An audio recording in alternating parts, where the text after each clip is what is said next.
Hi everyone, sample paper की series में आज मैं आपके साथ थर्ड सैम्पल पेपर डिस्कस करूंगी जो कि ग्राफिक के स्टूडेंट्स के लिए सीबीएसई ने रिलीज़ किया है। हमारे लिए इक्वली रेलेवेंट है क्योंकि जैसे कि मैंने बोला कि थ्योरी का सिलेबस सबका सेम है, तो इसको पेंटिंग के स्टूडेंट, अप्लाइड आर्ट के स्टूडेंट या कमर्शियल के इंपॉर्टेंट क्वेश्चंस की तरह ले सकते हैं। तो जल्दी से शुरू करते हैं sample paper number 3 for the session 2025-26। सो इसमें भी हमारा MCQs हैं पहले पार्ट में, सेक्शन 2 में short answer types and section C हमारा रहता है लेंथी क्वेश्चंस का। 2 पेपर हम डिस्कस कर चुके हैं, लेकिन अगर आपने नोटिस किया होगा तो सब में मैक्सिमम हमें पेंटिंग्स के बारे में पूछा जा रहा है। सो पेंटिंग्स हमको किसी भी हाल में कोई भी आर्ट वर्क छोड़ के नहीं जाना है। तो जल्दी से आज के क्वेश्चंस को डिस्कस करते हैं हम। तो सेक्शन A में हमारा फर्स्ट क्वेश्चन जो इस पेपर में है, that is the painting of Pahari school sometime depicts the incorporation of mixed painting style of which school. मतलब पहाड़ी स्कूल में किस स्कूल का प्रभाव था या कौन सा इन्फ्लुएंस था, किसका इन्फ्लुएंस था। तो हमने ये पढ़ा है कि पहाड़ी जो स्कूल था वो औरंगजेब के आने की वजह से, तो आर्टिस्ट वहाँ से भागे थे और पहाड़ों में जाके छिपे थे।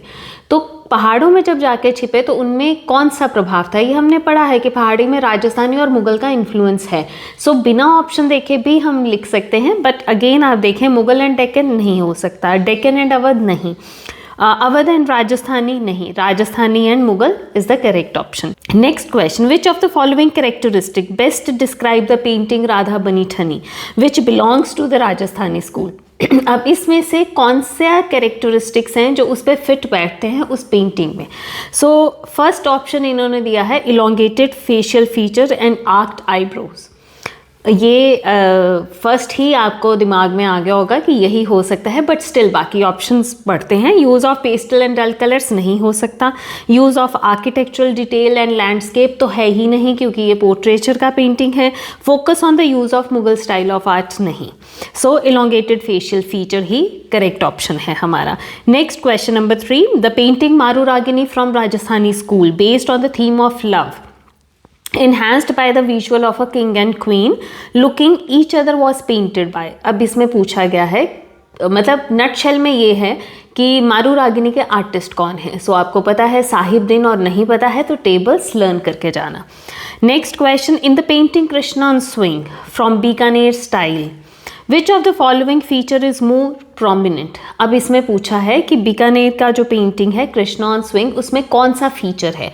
अब आप देखें MCQs में हमसे आर्टिस्ट का नाम, टाइम पीरियड पूछा जाता है, पेंटिंग का नाम कई बार थीम, मतलब एक स्टेटमेंट देके पूछा जाता है, लेकिन यहाँ पे कैरेक्टरिस्टिक्स पर्टिकुलर पेंटिंग के पूछे जा रहे हैं। ये सेकंड क्वेश्चन है उस स्टाइल का।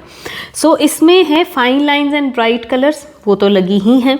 वेस्टर्न रियलिज्म एंड शेडिंग नहीं हो सकता, ज्योमेट्रिकल एंड एब्स्ट्रैक्ट नहीं हो सकता, मोनोक्रोमैटिक तो बिल्कुल भी नहीं है ये painting. So Krishna on swing में इसमें correct option is option number 1, fine lines and bright colours. The artist Ustad Mansoor was asked to paint the picture of falcon that was dear to the ruler as visual reference in its loving memory। तो ये भी हमने पढ़ा है कि falcon को जहांगीर ने बनवाया था अपने जहांगीरनामा में प्रिजर्व करने के लिए, उसको ये बहुत प्यारा था ये पेट। Under which Mughal king was it completed. तो ये हमें पता है कि ये जहांगीर के टाइम का था और जहांगीरनामा में ये प्रिजर्व्ड है, तो इसलिए correct option is Jahangir. Next question, D.P. Roy Chaudhary symbolically depicted the strength of a team and collective effort to overcome hurdle in which artwork। So D.P. Roy Chaudhary का एक ही स्कल्पचर आपके सिलेबस में है, Triumph of labour. तो यहाँ पे the correct option is Triumph of labour. अब आते हैं नेक्स्ट 2 क्वेश्चंस जो हैं वो असर्शन रीजन के हैं, क्योंकि 6 आपको जनरल MCQs आते हैं, 2 आपको असर्शन रीजन के आते हैं, वो किसी भी नंबर पे आ सकते हैं। यहाँ पे 7th एंड 8th नंबर पे आपको दोनों असर्शन एंड रीजन के क्वेश्चंस हैं। सो First question is, in the painting Chaugan player of Rajasthani school, women are seen playing this game involving a ball, sticks, horses and players. It's the correct assertion. Reason, kings and queen are playing the game together with the help of a referee। ऐसा तो नहीं हमने देखा, हमने तो females को ही देखा है यहाँ पे गेम खेलते हुए। So reason is wrong. So इसका करेक्ट ऑप्शन रहेगा या सही आंसर रहेगा A is true, R is false. Next है the painting Radhika showcase the wonderful use of colours by illuminating the background through the light of lamp. सही है, पीछे lamp जा रहा है और उसका जो एक रोशनी है जो धीमी धीमी सी एक उसकी लाइट लैंप की है वो उस पेंटिंग में विजिबल है। रीज़न है the painting is done by M.A.R. Chughtai using the wash technique to achieve this effect. अब देखें, असर्शन में उन्होंने रंगों की बात की है, रीज़न में उन्होंने रंगों की ही जस्टिफिकेशन दी है कि वॉश टेक्निक में है और उस वजह से इफेक्ट आया है। So the correct answer is both A and R are true and R is the correct explanation of A। So ये है हमारा सेक्शन A। सेक्शन B की तरफ चलें। सो फर्स्ट क्वेश्चन इसमें आया है, आपको सेक्शन बी में हर एक में इंटरनल चॉइस आ रहा है। सो इसमें भी हर क्वेश्चन में 2 क्वेश्चंस हैं। सो फर्स्ट क्वेश्चन है, the artist played an important role in popularising art in society by depicting mythological themes in a realistic style. आपको यहीं से गेस हो जाना चाहिए किस आर्टिस्ट की बात हो रही है, किस आर्टिस्ट ने इस तरह से आर्ट को घर घर पहुंचाया था। Critically evaluate and explain the painting Rama vanquishing the pride of the ocean in the light of above statement, कि जो उन्होंने ऊपर स्टेटमेंट दी है उसकी जस्टिफिकेशन देते हुए आप Rama vanquishing the pride of the ocean को एक्सप्लेन करें। सो हमने ये पढ़ा है कि राजा रवि वर्मा ने इस आर्ट को इतना पॉपुलर कर दिया था कि घर घर आर्ट पहुंचाने का क्रेडिट ही राजा रवि वर्मा को है, क्योंकि इनकी पेंटिंग्स को ओलियोग्राफ्स के फॉर्म में प्रिंट्स हो के घर घर मतलब पहुंच गए थे, इतना पॉपुलर इनका आर्ट ये हो गया था। सो इस क्वेश्चन में थीम एंड टेक्निक का 1 मार्क दिया गया है, description of the art work हमारा 1 मार्क का है। सो 2 मार्क्स का क्वेश्चन है, जो जो पूछा जाता है उसी हिसाब से मार्किंग स्कीम पीछे से CBSE की आती है। तो ध्यान से जब भी आप पेपर रीडिंग टाइम होता है आप पेपर पढ़ें तो जो पूछा गया है, जैसे हमसे इवैल्यूएट पूछा गया, हमसे एस्थेटिकल एप्रिसिएशन पूछा गया, हमसे ह्यूमन लाइफ वैल्यू पूछा गया, so you have to underline the points कि क्या क्या पूछे गए हैं। सो उसी हिसाब से अगर ऑप्शन 1, 2 में पूछा गया है तो 1, 2 में ही आंसर लिख के आना है आपको। सो इसी में इंटरनल चॉइस जो हमारे पास है उसमें नेक्स्ट है हमारा, द पेंटिंग हल्दी grinder depicts the condition of female through the dominant emotion which connects the viewer with the artwork। कि हल्दी ग्राइंडर में कंडीशन मतलब फीमेल्स की कंडीशन को दिखाया गया है जो हमें कनेक्ट करवाती है या व्यूअर्स को कनेक्ट करती है उस पेंटिंग के साथ। Critically evaluate underline the painting mentioning the name of its artist, dominant emotion and subject matter. अब इसमें देखें, पहला उन्होंने बोला है क्रिटिकली इवेल्युएट करें। क्रिटिकली इवेल्युएट को ये नहीं समझना है हमको कि हमें गलती तो ढूंढनी ही है उसमें, नहीं बच्चा। क्रिटिकली इवैल्यूएशन का मतलब होता है कि हमें ये देखना है कि वो थीम वाइज सही है पेंटिंग, जो नाम दिया गया है उसके अकॉर्डिंग पेंटिंग है। सेकंड, कलर्स, फॉर्म्स, कॉम्पोजिशन किस तरह से सेटिंग उसकी करी गई है वो हमको लिखना होता है। फिर जो वैल्यू वो पेंटिंग सिखाना चाह रही है या बताना चाह रही है वो क्या हम तक पहुंच पा रही है। सो इस पैरामीटर्स पे हमको ये पेंटिंग लिख के जानी होती है। सो यहाँ पे भी नेम ऑफ द आर्टिस्ट पूछा गया है, डोमिनेंट इमोशन पूछी गई है कि कौन सी दिखाने की कोशिश की है, एंड द सब्जेक्ट मैटर, वही पॉइंट्स जो मैंने आपसे अभी बोले। तो उस हिसाब से हमको ये पेंटिंग लिख के जाना है। एंड इन केस अगर किसी बच्चे को कन्फ्यूजन है तो कीवर्ड्स साथ में मैंने दे दिए हैं जो CBSE से रिलीज़ हुए हैं, तो वो कीवर्ड्स आप पढ़ लें कि CBSE आपसे क्या चाह रही है कि आपको इस क्वेश्चन में क्या लिख के जाना है। एंड मार्क्स डिवीजन भी इस क्वेश्चन का साथ साथ या हर क्वेश्चन का मैं साथ में दे रही हूँ सो दैट आपको ये क्लियर हो जाए कि हमको किस वे से लिखना है और कितना लिखेंगे तो कितना नंबर मिलेगा। ठीक है। सो नेक्स्ट क्वेश्चन है, the Pahari school of miniature painting in your course depicts the love of god Krishna towards his devotee as a common man, friend and source of divine inspiration. So Pahari में हमारे पास 2 ही paintings हैं, दोनों कृष्ण लीला पे हैं। एक Krishna with gopis है और एक इनके बाल स्वरूप की लीला है। Appreciate any one painting from Pahari school mention below describing its subject matter. अब कोई भी एक पेंटिंग, मतलब दोनों पेंटिंग्स आई हैं आपको, Nand Yashoda and Krishna with kinsmen going to Vrindavan and Krishna with gopis. Subject matter लिखना है and write about the characteristics and qualities of its painting style। मतलब you have to explain the subject matter, then explain the composition and qualities। मतलब appreciation आपको करके जाना है कि colors, forms, line, designing, stylization बहुत important part है एक पहाड़ी का, वो आप लिख के जाएंगे। features आप explain कर सकते हैं, एक चश्मा faces के बारे में आप बोल सकते हैं। so ये सब characteristics ही हैं इस painting के।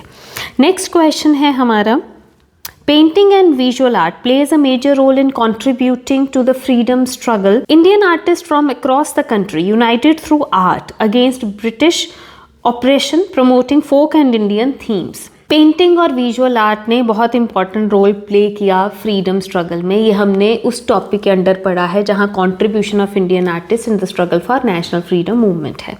उन आर्टिस्ट की वजह से बहुत से लोग इस मुहिम में जुड़े और उन्होंने इस मूवमेंट में कंट्रीब्यूट करा।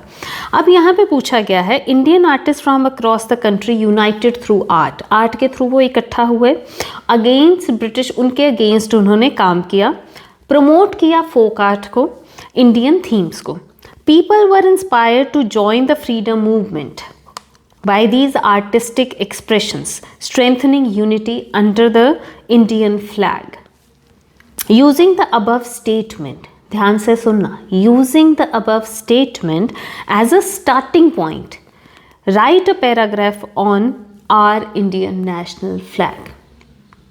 अब आपको क्वेश्चन में अपने आंसर की शुरुआत यहाँ से शुरू करनी है and here you will explain कि कैसे इसके थ्रू हमारा इंडियन फ्लैग क्या सिंबलाइज करता है, उसके कलर्स क्या सिंबलाइज करते हैं, चक्रा क्या सिंबलाइज करता है, वो इसके साथ कनेक्ट करके आपने लिख के जाना है और अपनी लैंग्वेज में लिख के जाना है।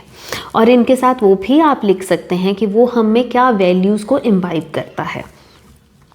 नेक्स्ट क्वेश्चन है इसी में और की कैटेगरी में, express the contribution of Indian artist in uniting people during the freedom struggle and achieving independence through painting and art. अब इसमें हमको क्या लिखना है, role of Indian artist in gaining freedom 1 mark का रहेगा and examples of the art work 1 mark. So basically this question is about the contribution of Indian artist in the struggle for national freedom movement. So introduction का part आपका 1 mark का रहेगा और उसमें जिन जिन artist ने contribute किया, जैसे अवनींद्रनाथ टैगोर, अमृता शेरगिल, पूर्णा घोष, तो इन सब गगनेंद्रनाथ टैगोर, सो इन सब आर्टिस्ट का, नंदलाल बोस का भी आप मेंशन करके जा सकते हैं। बट देख लीजिएगा 2 मार्क्स में हमको 100 वर्ड्स करना है, बट 100 वर्ड्स में मेरे हिसाब से ये आंसर पूरा नहीं हो पाएगा, थोड़ा तो ऊपर जाएगा। सो कंजूसी बिल्कुल नहीं करना है। जिस क्वेश्चन की डिमांड है कि थोड़ा आप लिख के जाएं, उधर बिल्कुल भी ये मत सोचिएगा कि 100 के ऊपर वर्ड जाने से आपके मार्क्स कट जाएंगे। ऐसा बिल्कुल नहीं होने वाला है, क्योंकि ये खुद ही मांग रहे हैं कि पहले आप इंट्रोडक्शन दें और उसके बाद आर्टिस्ट के बारे में बताएं। सो 5 लाइनों में नहीं लिखा जा सकता कि आप 5 लाइन्स में कंट्रीब्यूशन ऑफ इंडियन आर्टिस्ट का इंट्रो दे दें एंड 5 लाइन्स में आर्टिस्ट का दे दें,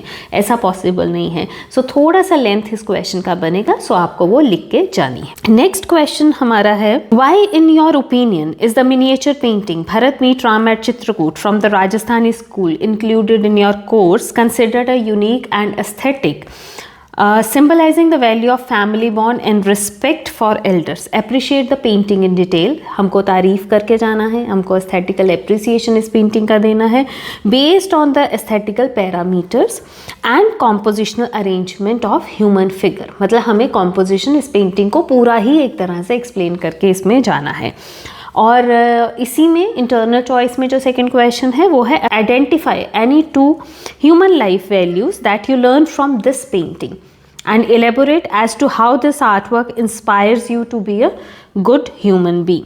So Bharat meet Ram at Chitrakoot human life value की नज़र से बहुत ही इंपॉर्टेंट पेंटिंग है। इस पेंटिंग पे हर बार क्वेश्चन आ रहा है और पिछले भी हमने जितने पेपर्स पढ़े हैं उनमें भी ये पेंटिंग इंक्लूड है। तो अभी तक ये जो अगर मेरा 3rd पेपर अगर मैं डिस्कस कर रही हूँ ना, तो तीनों में ये पेंटिंग आई है, उस हिसाब से भी इम्पॉर्टेंट है। और वैसे भी जैसे मैं कहती हूँ कि जिन पेंटिंग्स का ह्यूमन लाइफ वैल्यू बहुत स्ट्रांगली निकल के आता है, वो तो वैसे भी बोर्ड पॉइंट ऑफ व्यू से बहुत इंपॉर्टेंट पेंटिंग है। तो ये पेंटिंग अच्छे से लर्न करके जानी है। इस तरह से आंसर फ्रेम करके रख लीजिएगा। मतलब जैसे अभी भी आज भी मैं यही आपसे कहूँगी कि ये पेपर देखने के बाद आपने इसको लिख के देखना है। जब आप फ्रेम करना जान जाएंगे ना आंसर्स को, फिर आपको उस वक्त टाइम नहीं लगता है सोचने में। सो जल्दी पेपर आप कर सकते हो। नेक्स्ट हमारा क्वेश्चन है, the Deccan rulers, question number 13, the Deccan rulers were great patrons of art who encouraged artist to make painting showcasing their grandeur based as well as on the subjects of devotion. मतलब devotion के ऊपर भी है उनके शान शौकत के ऊपर भी है। तो डेक्कन के जो एम्परर्स थे उन्होंने बहुत पैट्रोनेज दिया पेंटिंग को, ये सही है। अगर पैट्रोनेज ही ना दिया होता, चाहे वो डेक्कन होता, चाहे वो पहाड़ी होता, चाहे वो राजस्थानी होता, इन राजाओं के अंडर ये पेंटिंग्स बनी हैं, क्योंकि टोटली ये कोर्ट आर्ट है। सो पेट्रन दिया है इसलिए ये पेंटिंग्स बनी है। सो ये स्टेटमेंट बिल्कुल सही ये कह रहे हैं। The painting of Deccan style thus resonate the qualities of human values and prosperity. First question इसमें है, based on the above statement describe one painting from Deccan school given below. दोनों पेंटिंग्स आई हैं, हजरत निजामुद्दीन आलिया भी दी गई है एंड चांद बीबी प्लेइंग पोलो भी दी गई है। सो दोनों पेंटिंग्स में से जो भी आपको बहुत अच्छे से आती है, सो उसके ऊपर आपको लिख के जाना है, डिस्क्राइब करनी है। आइडेंटिफाई द सब स्कूल, उसका ज़रूर लिख के जाना है। मीडियम एंड टेक्निक, आधा नंबर आपका सब स्कूल का रहेगा, आधा नंबर मीडियम एंड टेक्निक का रहेगा। सो वो हमें लिख के जाना है। सो नेक्स्ट हमारा है इसी में सेक्शन सी। यहाँ तक हमारा सेक्शन बी होता है। तो अब हम चलते हैं सेक्शन सी की तरफ, जहाँ हमें 3 क्वेश्चंस आएंगे और जिनमें से 2 हमको अटेम्प्ट करने हैं। 1 क्वेश्चन में हमें पिक्चर गिवन होगा, सो उसके बेसिस पे क्वेश्चन होगा, एंड रेस्ट 2 हमारे लेंदी टाइप क्वेश्चंस जो भी हैं। सो फर्स्ट क्वेश्चन यहाँ पे आया है, identify the painting. Again painting ही है। From your course of study where the artist has portrayed a camel suffering. Again very important painting. इस पेंटिंग पे तो बुक में भी स्टार बना लीजिए, ये भी 3rd पेपर है, तीनों में ये पेंटिंग आई है। गेस कर पाए कैमल सफरिंग किस पेंटिंग की बात हो रही है? Journeys and. Signifying the insensitive human behavior of the owner, representing the overall mood and theme of the artwork. Support your answer using the below mentioned key points. अब किन basis पे हमसे आंसर की डिमांड की गई है? Name of the artist and the artwork, school, style, medium and technique.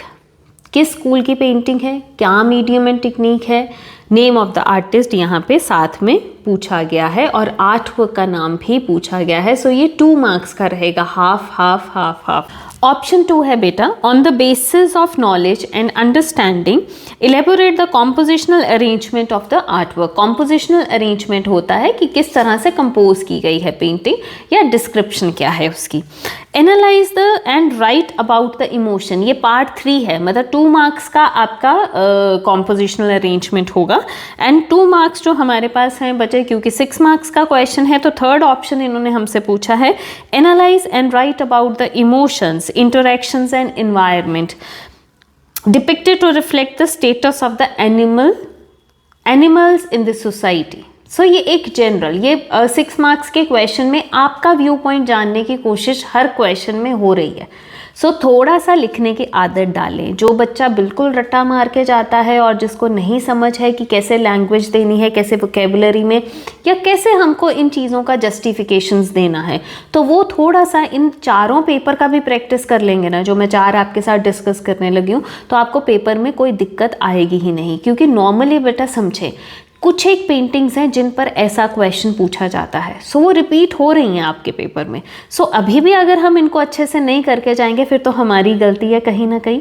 So in questions को मैं फिर से कहूँगी कॉपी पे लिख के ज़रूर देखें। सो यहाँ पे artist, artworks 2, school, style, medium, technique 2 marks हैं, कॉम्पोजिशनल अरेंजमेंट 2 मार्क्स है, and emotion, interaction and environmental portrait 2 marks का है।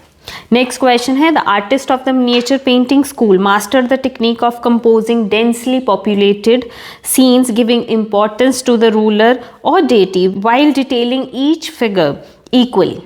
Based on your knowledge of Mughal miniatures, identify a painting you admire and elaborate using the following points. अब मुगल की painting है, देखें जब हम क्वेश्चन पढ़ रहे हैं तो we have to underline the crowdy या डेंसली पॉपुलेटेड। तो डेंसली पॉपुलेटेड मुगल का कौन सा पेंटिंग है आपके पास? फर्स्ट है कृष्णा लिफ्टिंग माउंट गोवर्धना और दूसरी है marriage procession of Dara Shikoh.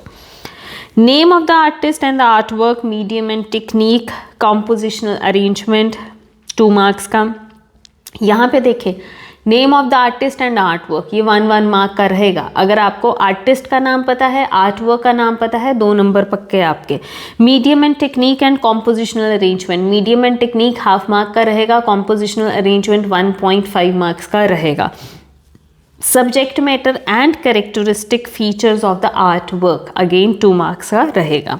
सो यहाँ पे आप कृष्णा लिफ्टिंग माउंट गोवर्धन या फिर marriage procession of Dara Shikoh किसी एक पेंटिंग को बहुत डिटेल में पॉइंट वाइज एक्सप्लेन करके जा सकते हैं। अब थर्ड जो हमारा क्वेश्चन है, जो पिक्चर बेस्ड क्वेश्चन रहता है, सो यहाँ पे जो पिक्चर आई है अगर उसको देखें, वैसे तो देखते ही आपको पहचान में आ जाना चाहिए किस ग्राफिक प्रिंट की बात हो रही है। In the hustle bustle of busy city life few moments of calmness can be experience sitting in the lap of serene natural environment. Coexistence among human and nature is must for our survival, which is slowly being endangered by urbanization and modernity.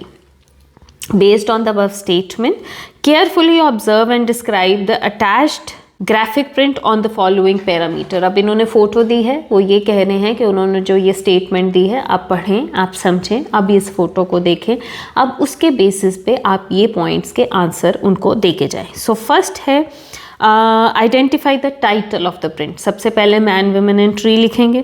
Name of the print maker, आपको इसका artist लिख के जाना है कि जो लक्ष्मा गौड़ ने, के लक्ष्मा गौड़ का ये ग्राफिक प्रिंट है उसका नाम लिखेंगे। सेकंड पॉइंट में पूछा गया है observation on the basis of medium and technique, तो मीडियम एंड टेक्निक लिखेंगे।